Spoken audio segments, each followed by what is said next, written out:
जी नाज़रीन, इस वक्त मैं गड़े बाग के मुकाम पे खड़ा हूँ। यहाँ पे इस वक्त गिलगित के मुज़ाफ़राती चिल्ला हुंसा और सरज़मीन शोहदा गिजर से हज़ारों की तादाद में काफ़िला इस वक्त गिलगित के मरकज़ी धरने की तरफ आ रहा है और धरना जाहिर किया है। इस वक्त लोगों के जो जोश है वो काबिल अदीद है। लोग इतने पुरजोश है कि आज तक गिलगित बल्तिस्तान की माजी में कभी मिसाल नहीं मिली। इतनी जोश लोगों के अंदर दिखाई दे रही है और इस वक्त लोग बिल्कुल हुकूमत गिलगित बल्तिस्तान के खिलाफ सरापा एहतजाज। लोगों के अंदर इंतहाई खौफनाक किस्म का जो जज्बा और नफरत फैला गया है और लोग इस वक्त बड़े जज्बाती हैं।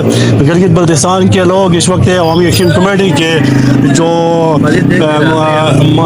धरना है, जो धरने के उनके मरकजी धरने के जो उनका चार्टर ऑफ डिमांड है उसकी पुरअमन हल के लिए उसकी डिमांड्स को पूरा करने के तक जो कि धरने को जारी रखने का आज़म रखते हैं।